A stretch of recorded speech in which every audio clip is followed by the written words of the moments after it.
So today's conversation has been one of the most compelling so far in the topics of hormones and adrenals. My friend Jenny Swisher, a course creator, podcaster, and hormone health guru, is here with us today to help us understand simple, yet more profoundly, the balance of our hormonal health. Jenny's a rock star at helping women re-energize and get fit in sync with their female hormone cycles so they can live with maximum energy and confidence and be the absolute best for those they love. Hi, Jenny. Welcome. I'm so excited to be here. Before we get started, I'd love for you to tell us about yourself and just a little bit more about your story. Sure thing. Well, thank you so much for having me on here, MJ. I'm excited to share with your listeners today a little bit about my story, and hopefully I can share some knowledge that will help them become better in their day-to-day lives. So let's see, where should I begin? I guess the best place to start is in my early 20s. In my early 20s, my husband and I were high school sweethearts. We got married at the age of 22, right out of college, and I started to experience chronic migraine. I started having pain all the time. So it wasn't just once a week or once a month, it was all the time. And it was a really hard time for us because we were newly married. We were excited to experience life, and I wasn't putting the pieces together. I couldn't figure out my blind spots. I couldn't figure out what was going on in my health that was causing this to happen. So I'll give you the high-level version of my story, but I spent most of my 20s, probably a good chunk of 3 to 5 years, in this sort of darkness. And I say that literally and figuratively. Like, my cubicle at my corporate job was literally the fluorescent lights above my head were dimmed because I couldn't handle working in that environment with the lights. And so I was literally living in darkness, and I couldn't figure out what was going on. And my husband was taking me, he's like, let's figure this out. So we went to multiple neurologists, spinal specialists. I did Botox for migraine. I did anti-seizure drugs. I did neck surgery. I mean, I did all kinds of things to try to figure out what was going on. And at the very root of everything for me was this question, this natural question of, well, why is this happening, right? And it seems like every doctor that I met with wanted to ask me, what? Like, what are you feeling? And really, I was like, but why am I feeling it? And nobody was really helping me get to the root cause. So I suffered for quite some time. I like to tell people that our date nights were oftentimes me loaded on painkillers so that I could get through the night and still prioritize my marriage and my life. And it was a really hard time. So fast forward to my late 20s, I had been suffering for a few years, and my good friend and yoga instructor, Jen, we were on a walk one day, and she said, I was at a breaking point, and I said, I can't do this anymore. I can't keep pushing through. I'm miserable. And she said, you've got to try one more thing. She's like, I know you've tried it all, but I want you to try seeing a functional medicine doctor. She's like, I started seeing a functional medicine practitioner myself, and it's been life-changing. So I took her advice. I went to see this functional medicine doctor, and the functional medicine doctor took me off of all the pharmaceuticals that I was on. She did some blood work, and she did some testing on me that I had never had done before through my OBGYN or through my general practitioner. And we started to get to the root cause of what was going on with me, and what was causing those headaches was also probably contributing greatly to our infertility journey and other things that I was experiencing in the hormone world.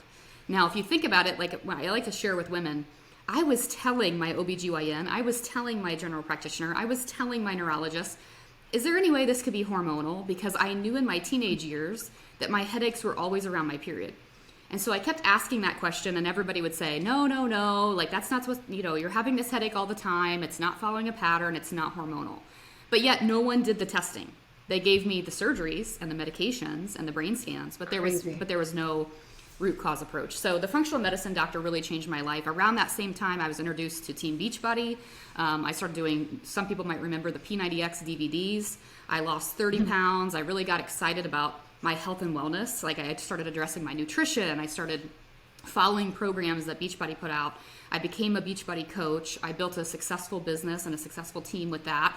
And so it was sort of like I just shifted. I shifted out of medications and boxed foods and all these things that I was living in, and instead I sort of slowly transitioned into the world of health and wellness, and I started really treating my body like a machine. And so I got into fitness, I got into nutrition, I got into proper sleep, I got into nutritional supplements and vitamins and all these different things, and I started to really nerd out on learning about this, because anytime you've suffered, like, I don't know about you, but like if you've suffered through something, you want to figure it out, right? And so for me, it was even though my background was like in book publishing and not even related to like health and wellness, I became obsessed because I knew how good my body was starting to feel. And so I started doing research on hormone replacement therapies and hormone systems within the female body. I took certifications. I became a personal trainer and a nutritionist. I took courses from Dr. Stacey Sims and other experts in the women's hormone health field. And I started to feel like I couldn't have this knowledge and not share it. Like it was helping me in my life, but I had to start sharing the message and I had to start promoting this. I was surrounded, as a personal trainer, as a health coach, I was surrounded by a lot of women who were perfectionists when it came to like, I'm going to follow a workout program, or I'm going to exercise 5 or 6 days a week. I'm going to sort of burn it into the ground, right? I'm going to run that marathon. I'm going to whatever, right? Like go-getters who were very into their fitness. But when I started learning how women should train and how women should eat and how it's different than what trends tell us, or what fad diets tell us and what men are doing, I had to share it, because I was like, there are too many women that are doing backwards things. They're not working with their physiology, they're working against it. And that's why so many women come to me and they say, I just feel like my check engine light is flashing. I feel like something is off, my energy is burned out, and I don't know what to do. So I teach women now how to cycle sync, how to work in rhythm with their menstrual cycle to really leverage their energies. Your energy changes throughout the month if you're a cycling female. So I like to teach what that's supposed to look like, as opposed to maybe how you're feeling. And I try to help you get to any root cause of any imbalances. And then from there, we really level it up and we dial in the nutrition and sort of the lifestyle habits around that. So I have a Sync digital course that launched in 2020 where I teach all that material. And then I also have my podcast, which is Sync Your Life. That's amazing. And there's so much to unpack here. I'm so excited we're having this conversation, mainly because, as you say in your story, first and foremost, it's like get tested. But, so many people only go to their general practitioner. They only do the minimal basic testing. I think a lot of us don't realize the health systems of the body and making sure that all of those are working together. And it does cause this hormonal imbalance. But I also like what you had to say about, even though these women you were working with prioritized their health, they were kind of like, go get them until it burned into the ground. And I think that women nowadays don't really realize that we as a societal culture take on so much more than we have evolved to be. Not that, we're not enough for it, but that women often think, well, I'm a mom, I work a side business or a job, and I do all these other things, X, Y, and Z. My health is important. My community is important. And they don't realize that they're actually like a high performer. Mm-hmm. So they think this is how I should be, but they're actually performing at this high level without treating their bodies as if they are. Yeah. Right? Like they expect that's just normal. So, I love all of this, and I want to unpack the idea of the cycle syncing. Mm-hmm. Is that, what does it mean to like cycle sync? Because, on a hormonal level, we talk about it from a lifestyle perspective here, but the menstruation cycle, I really don't like how it's got such a negative connotation. Like every time I'm on my period, I tell myself like, this means I'm healthy. This means I can make babies, like it's a good thing. A good thing. Mm-hmm. So yeah, I'd love to know more about this cycle syncing and how women can build this awareness to help improve their physical health. Yeah, for sure. So let me start off with what I usually like to start with when I'm teaching, and that way we can more easily flow into menstrual cycle and sex hormones. So I like to teach women this analogy of the four-legged chair. And this is something that was taught to me by an apothecary pharmacist when I was waist deep in trying to learn about bioidentical hormone replacement therapy. For myself. And he said, let's think about a four-legged chair. There's obviously four legs, all are equal. He said those legs represent the different systems of your endocrine system. So you have your sex hormones as one leg of the chair. That's your estrogen, progesterone, testosterone, right? That's what helps you make the baby. You also have your adrenals, which is your cortisol. That's your stress response. And so your body's goal obviously is to survive. That cortisol often gets prioritized first because it is your survival mechanism. Your thyroid is the third leg, and your blood sugar is the fourth leg. So what I'd like to tell women is any of those four legs of your chair could be imbalanced. Over 72% of women are dealing with a hormone imbalance. So when they say their energy is off, they know it deep down. There's this intuition that they know something's off. Well, I like to tell you, like, if you have a four-legged chair and I decide to saw off even just a half inch of one leg of the chair, what happens to the whole chair? the whole chair becomes wobbly. And so that's what women need to understand. If you are overstressed, if you're experiencing burnout and you're tapping into that cortisol adrenal leg of the chair, the whole chair is going to wobble. That cortisol is going to start to actually steal sex hormones in order for you to survive, which is going to impact your menstrual cycle, right? That same thing can happen with your thyroid. That same thing can affect your blood sugar. It kind of just starts this whole wobbly thing when it comes to your hormonal system. So I want to set the bar there. I want you to understand that all these things play a role. And if we really think about that on a high level, I can tell you most women will say, well, what's the biggest cause of hormone imbalance, right? Like, what am I most likely dealing with? And I tell them it's usually one of two things. You're either dealing with a stress problem, so a cortisol imbalance, whether it's too high or too low, or you're dealing with a blood sugar regulation problem. Most women are not eating enough, and they're not eating enough protein. They're also not creating a good metabolism for themselves. Like, a lot of women will skip breakfast, or they don't eat enough protein at each meal, right? And so they're having these sort of dips and surges in their blood sugar throughout the day because of how they're eating. That affects your entire body. It puts your body into a state of fight or flight when it doesn't know if it's going to be fed. When it's in a state of fight or flight, it says, you know what, we're not going to reproduce because we want to keep her alive, right? And so I just want to share that because I think it kind of sets the tone for where I'm going. So we'll look. I appreciate that. Yeah, we'll so look good. Specifically at the sex hormone leg of the chair, because that's what you're talking about is like cycle syncing, right? Which is, I would say the sex hormone leg of the chair is my specialty. That's what I like to teach about. And so the sex hormone leg, right, it represents your estrogen, your progesterone, and your testosterone. I find that a lot of women, including myself, are not super familiar on what those hormones are or what they do.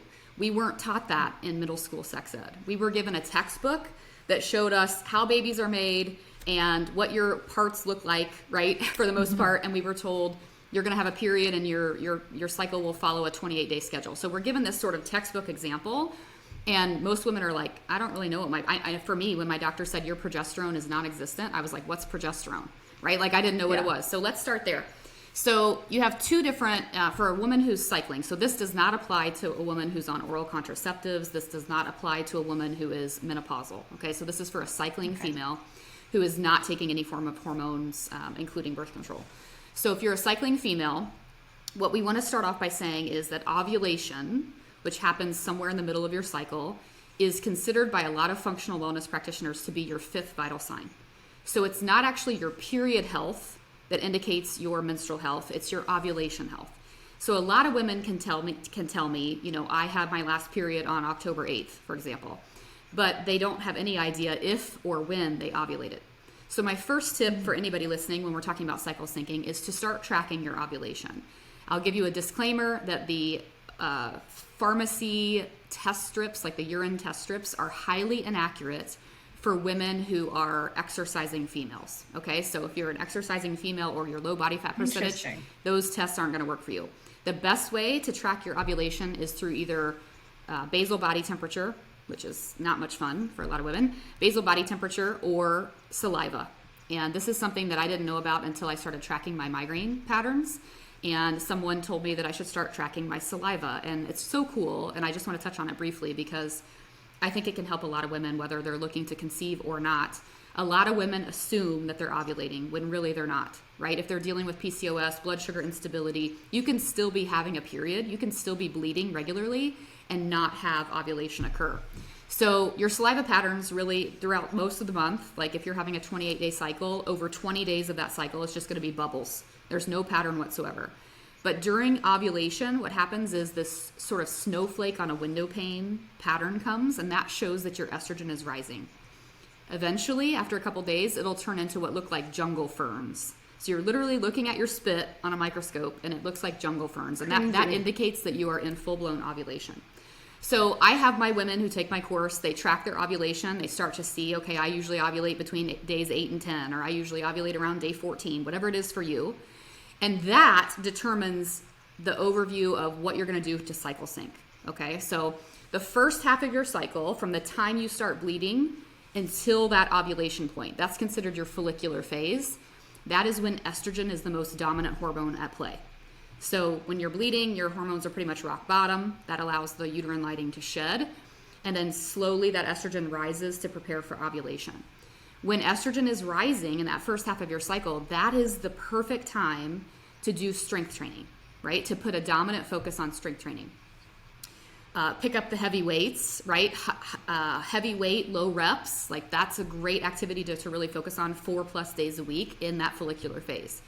When ovulate, would it be clear to assume that this also goes towards lifestyle? So like if you're planning a big holiday party, put it in the follicular phase of your cycle? Yeah, so the best thing I like to tell people, especially as it pertains to like productivity and creativity and relationships, is leading up to ovulation. So usually like around your period, you don't really feel very sociable because those hormones are rock bottom. So when you're bleeding, that's a great time to sort of introspect, right? To plan, to sort of, I like to say, put on your sweatpants and watch some Netflix. Like that's what most women crave during that time of the month, right? Just this sort of cozying in. As soon as maybe we get to day 3 or 4 and the bleeding is starting to cease, that's when we see the estrogen rise. That's when our libido starts to rise. We are ready for a date night, right? We're ready to go out and socialize and have a girls' night out, right? Those types of things are really great during that time of the month. Then we hit that midpoint of ovulation, which for anyone listening, I know for me, I grew up thinking that you could get pregnant any time of the month. Turns out there's only really a couple days that you can really get pregnant. So when you hit that couple days, when that saliva pattern changes to those ferns or those crystals, right? That's when we know that your body is working really hard. There's an FSH surge, there's an LH surge. If you look at a map of hormones of what happens over the course of the month, everything's happening at ovulation, right? And so just like with exercise, we tell women, don't eat a big breakfast and then work out because your body can't digest food and focus on your workout at the same time. The same thing goes for ovulation. When your hormones are kind of all over the place at ovulation, that's a really good time to focus on some active recovery, right? Going for a walk, yoga, Pilates, like let your body do its thing hormonally and get through that ovulation, and then we can come out on the other side. Does that make sense? So leading up to ovulation, you're more sociable, right? You're more likely to do those videos if you're an entrepreneur, right? Or getting out on camera and meeting people and those types of things in that first half of your cycle. After ovulation, we enter the second phase, the second half of your menstrual cycle, which is called your luteal phase. And luteal phase is progesterone dominant. Progesterone is your female fertility hormone. It has other roles in the body, but that's its dominant role. And so it comes into play if ovulation occurs. It's there to sort of come in and say, I got this, right? And so it kind of pads up the uterine lining. It comes in and it says, I'm going to protect a potential pregnancy, even if there's no pregnancy. And it's your calming hormone. Progesterone comes in, your anxiety lessens, you sleep better at night, right? You're more calm. I know for me, I'm much less likely to react with my children. Like in my luteal phase, I'm a lot more calm. So the second half of your cycle is when you should do a lot of your planning, your strategizing, right? Like the thinking out of your business, right? If you're an entrepreneur or that kind of thing. So meetings and sociability in the first half, whereas you're more introspective in the second half. And then the rest of it kind of just depends on the woman. Some women experience PMS symptoms and sort of imbalance issues leading up to their period. If that's the case, I always say rest. Don't push your body. But for the majority of women, that second half of your cycle when progesterone is high, it's considered a catabolic hormone. So it's actually ramping up your metabolism. You need more calories in the second half of your cycle. You need over 300 more calories in the second half of your cycle than you do in the first half. If you feel hungrier, it's because you are. And so your body is trying to tell you, isn't it crazy? Your body is trying to tell you that you need more food to potentially protect that pregnancy, right? And so that's a great time of the month. These last 2 weeks of your month is really a good time to focus on the more high intensity training.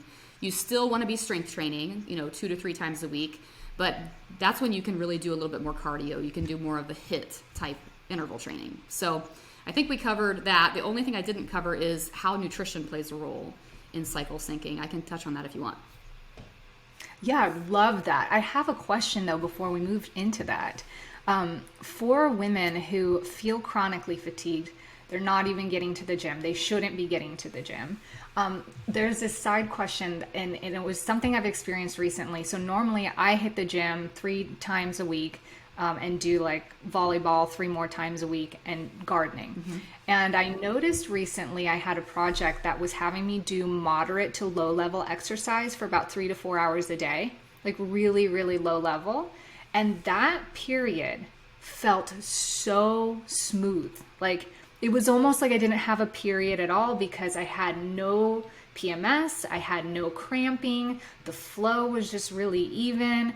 And I thought to myself, wow, it feels like, because I work really hard at the gym for a good 90 minutes, 3 to 4 times a week. But then this month I was just doing these moderate exercises for like 5 days a week, and my period was amazing. So I started developing this habit of like 5 to 10 minutes a day, like 3 times throughout the day, just something really moderate, but not intense. Yep. Is that on point with? Yeah. Well, I mean, of course, every woman is different. And then as we age, our hormones change too. So I know for me, I was teaching 2 boot camps a day and doing my own workout. I was super highly active in my 20s, and my body could do it. It could handle it.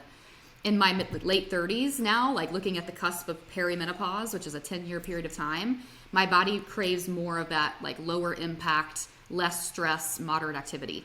And so it just kind of depends on, where you are in your life. If you're dealing with imbalances, there could be reasons why that was helpful for you, especially like for women who are working with depleted cortisol, which is what we talked about before. That lower amount of cortisol is just as problematic as a high level of cortisol. So if they're kind of in that burnout, which we've talked about, right, then that's a place where if they start to notice like, okay, I'm in burnout, and I've noticed that moderate activity is actually serving me better and I'm having easier symptoms, it could be that those 2 things are connected, right? That your body is saying, oh, like she's not stressing me out as much, right? Because exercise is a stressor. So Yes. when your body starts to say, oh, thank goodness, like she's listening to me, or she's toning it down and she's not just throwing the weights around all the time, right? Like it depends on who you are, each individual, but if that's happening, listen to it, because it means that that's what your body wants and craves. That's so interesting. So it's not necessarily that low, moderate exercise for longer periods of the day Right. is not necessarily better Right. than more intense exercise. But so that's good, because I think that a lot of the walls that a lot of individuals or women hit is they struggle to stay balanced, that they think, I don't have time to exercise. But at the same time, like something really low, I mean, it was so easy because it was for pregnancy, something really low that feels easy but is consistent can still actually help. It's actually better with it than without. Yeah. Yeah, I mean, I think that I just said this recently on my podcast. I talk about how it seems to me like there's this dichotomy. There are women who are fitness enthusiasts, right, who just want to crush the weights and they do all that's me, so I shouldn't judge, right? Like that's I love that. Like I get the endorphins and so, it's great. Yeah. Or it seems like there's this other end of the spectrum of women who are just really used to a sedentary lifestyle. Maybe they sit for work, right? And they assume that in order for them to be fit and healthy, they have to be on that other extreme. They have to be eating the chicken, broccoli, and rice and lifting the dumbbells, right? Where there's a happy medium for the majority of women, right? Like finding what I like to call your soulmate workout, whether that's Pilates, or for some women it's training for a 5K or walking the neighborhood every day. Like it doesn't have to be high intensity. We definitely want movement no matter what. But there is significant scientific evidence to show that, especially as women enter their 30s and 40s and then menopause, strength training is by far the best thing you can do. Your muscles atrophy so much after the age of 30. And so if we can kind of proactively prevent that from happening before our hormones decide to go in the toilet at menopause, it will help us retain that muscle mass. So strength training is still really important. I know even with my mom who's in her 70s, you got to pick up some weights, even if it's just light weights. Like you got to do some resistance training because it's what's best for your body. But I always tell women, whatever is going to bring you back to moving most days is what you should do. And so if you're turned off by the like traditional fitness junkie with the barbell, don't do it, right? Like stick to what you love and know, and that'll keep you active. Keeping you active is key. I think that's and strength important. training is key. Yeah. Yeah, and I think when a lot of women hear strength, they think they have to push the metal around. But I mean, it could be as much as like gardening and pulling a wheelbarrow, or choosing to carry your groceries instead of pushing the cart, just anything that challenges that resistance, right? The strength. Well, yeah. And yoga is one of my favorite activities, and yoga is body resistance training. I mean, to hold yourself up in a plank, or to, position yourself in a downward dog, it takes a certain amount of strength to be able to do those things. I listened to a Dr. Mark Hyman podcast recently where he was talking about, I forget the percentage that he said, but it was the majority of people that are now in nursing homes are there because they are unable to get like in and out of a chair or up off the floor. It literally is a movement and a muscle issue. And so if we can really focus on keeping ourselves strong and again, retaining that muscle mass, we're doing ourselves a good favor for the long run. And in aging, they say exercise is actually the number one thing by far to retain, memory and brain health, sharpness in the mind. Yep, so for sure. Well, thank you for clarifying that. Yeah. I'm interested in the diet part that you were about to share in the seed cycling, or sorry, the cycle sync. Yeah, and I do want to talk about seed cycling, but yeah, the nutrition piece is kind of corresponds to what we were just talking about. We talked about the first half of your cycle being that estrogen focused, section of your cycle, whereas the second half is more progesterone. Seed cycling is one of my favorite ways to teach women. This is something very simple that most women can do. I have an episode on my podcast specifically about this. But basically what you want to do is you want to focus on things like flaxseed in the first half of your cycle to really help boost that estrogen. And then you want So this is eating seeds. Eating seeds, to balance your cycle. Usually we say 1 to 2 tablespoons a day of something like flaxseed in the first half of your cycle, pumpkin seed. Easy. And then the second half of your cycle is sunflower seeds have some potent power when it comes to boosting progesterone.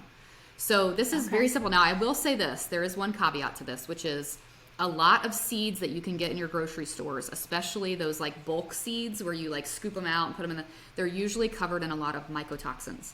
So getting a good seed, and I can give you some resources you can put in the show notes if you want for seed cycling companies. There's companies out there now that are doing seed cycling specifically for this to help women know how much to take of what and when.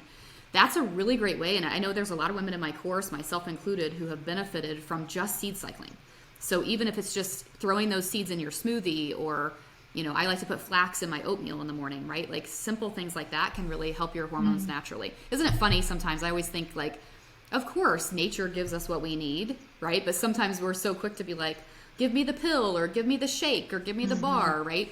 And so anyway, powder. The seed cycling thing is a very easy thing that most women can do. But in addition to that, another major issue that I see with a lot of women, especially women who are entering that perimenopausal period, which does last 8 to 10 years, so it can happen as early as your 30s. When perimenopause starts to kind of come into play, what that means is your progesterone is starting to say a long, slow farewell. And so the progesterone is starting to say, you know what, we're slowly exiting our fertile years, and we're going to start making less and less of progesterone in the body and the ovaries, and more production of progesterone is now going to come from the adrenals. So if you remember back to our four-legged chair, your adrenals is your cortisol, your survival, your stress, right? And so if they're already working because you're working, right, you're in a state of stress, and now you're in perimenopause and you're in your 30s, and you're starting to see like, gosh, everything I did in my 20s isn't working, or I'm gaining weight, or I'm unable to lose the weight. It's usually because that progesterone is starting to decline and your adrenals are starting to try to churn out more progesterone. So they're working extra hard. Okay, so I say that because we want to make sure that we're fueling that progesterone as best we can. So the seed cycling is by far the best thing we can do. But there's an issue that can happen. I wish more women knew about this. There's an issue that can happen. It affects over 70% of women, at least in their perimenopausal years. And that is something that's known as estrogen dominance. And that's when your estrogen is not necessarily too high by itself, but it's too high in relation to your progesterone. So when there's this gap between the two, which again, if you think about perimenopause, the progesterone is starting to decline, which widens that gap. That's what we call estrogen dominance. And estrogen dominance usually looks like weight gain in the hips and thighs, lower belly, because the adrenals are starting to come into play, right? And a lot of women will complain. They'll say, I don't know why I'm gaining this weight in all these places, or I don't know why I'm having more migraine headaches, right? That's the case for me. So, or I'm having more irregular periods. So when that happens, it happens to all of us, by the way, like not necessarily the uncomfortableness, that's different for every woman, but progesterone does decline over time. So what I like to tell women is, because I know that over 70% of women are living in estrogen dominance, the best thing you can do is when you hit that midpoint of your cycle, when estrogen surges for ovulation, all the way through to as your progesterone is at play till your period. So usually around the midpoint until your period starts, that's a really great time to incorporate cruciferous vegetables into your diet. So broccoli, cauliflower, leafy green vegetables, right? The cabbage family. Yeah, the sulforaphane is such a potent thing too. So like broccoli sprouts. So there's lots of benefit to cruciferous vegetables in helping your liver detoxify excess estrogen. Okay, so again, it doesn't necessarily mean that your estrogen's too high. It just means it could be too high in relation to your progesterone. So helping your body excrete that extra estrogen is as important as using the seeds to boost the progesterone. Does that make sense? So cruciferous vegetables in the second half of your cycle, I mean, I'm talking like as up to 3 to 5 cups a day, which I'm assuring you most women are not eating. So plenty of cruciferous vegetables. Add broccoli into your scrambled eggs in the morning. Put some raw broccoli in your lunch salad or cauliflower or big mixed green salads. Like focus on that, especially in that second half of your cycle. And then also, especially leading up to the period, I know a lot of women suffer from like PMS and cramping and headaches and fatigue and all kinds of things that can happen leading up to their period. And a lot of times that comes from inflammation. So that's coming from, there's a reason, right? It's not just happening because every woman deals with it. It's happening because there's inflammation. And so I like to incorporate more omegas. So lots of wild caught fish, even including like an omega supplement of some kind, especially in that premenstrual week, really boost. You might even find, I know for me, I crave fish more in my luteal phase. So paying attention to that, like pay attention to what you're craving. So those are some things from like a food perspective. And then from a supplemental perspective, I like to, I'm not a doctor, so I have to disclaim that I'm not a doctor, but I am here to help you work with your doctor. So ask your doctor if magnesium could be a good thing for you. A lot of women are dealing, especially right now after the pandemic, moms especially, I can speak for myself, they're dealing with anxiety, they're dealing with sleep issues, they're dealing with painful periods. Magnesium can be a huge game changer. We're not getting enough of it in our soil for us to consume through our food. So a lot of people need magnesium supplementation. So ask about that as well. Yeah, this is really amazing, Jenny. And I can talk to you forever. Like, I feel like we've only brushed the surface. So we'll have to have you come back on. And I mean, this is such a great place to start. I really appreciate how you simplify, because with the endocrine system, it can be so complex and it can feel so overwhelming to dive in and be like, what am I supposed to do with this, right? So just starting with something natural and working with your system and how it works, using that to your advantage, this is just amazing stuff. So I just want to thank you so much for being here. This time flew. Yeah. And I would just love for everybody to check out. You had mentioned to me earlier that you have an awesome little quiz to see where their hormone levels are at. And, I'd love to just tap on that a little bit. And if you could explain to them what that is and what they get out of it. Yeah. So, I mean, I mentioned it earlier that, I was a personal trainer for several years, and I started to see that my female clients were not getting the same results as my male clients. And I knew there was a reason behind it. I knew with my own experience with migraine and imbalances that most likely hormones were at play. So I started to really do the research on what are the symptoms that women are experiencing. And so through the help of my good old apothecary pharmacist and my functional medicine practitioner, I created a quiz. It's called a hormone imbalance quiz. And it's something that you take that you really just, it's kind of like a multiple choice. You include what symptoms you're feeling, and then the quiz is actually geared toward helping you figure out which leg of that four-legged hormone chair is the weakest for you. So which area needs to have some testing, which area needs to be evaluated. If it's the stress, if it's the cortisol, right, then you know to go to your doctor and say, hey, can we do some more testing on my adrenals, right? So its intention is to help a woman figure out, okay, my check engine light's flashing, but what's going on?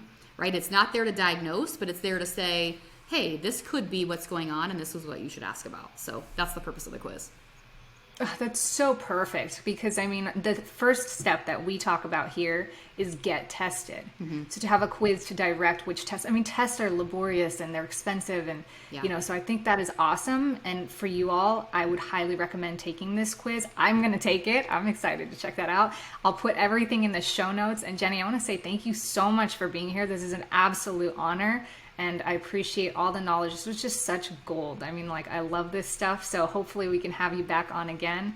Appreciate you so much for taking the time. Well, thank you so much for having me. I hope your listeners take something away, and I hope they pay attention to anything that feels off for themselves and takes the initiative to be their own best advocate. 100%. Thank you. Hey, fam bam, thanks for joining me in today's episode. If you haven't yet, get registered for my free webinar training, Better Energy for a Better Life. You guys voted on this training. I worked really hard to put together some really valuable tips and insight on the fastest way to grow your energy on time, things that you could get started doing right now. So make sure you check out that link and get signed up. Can't wait to see you there.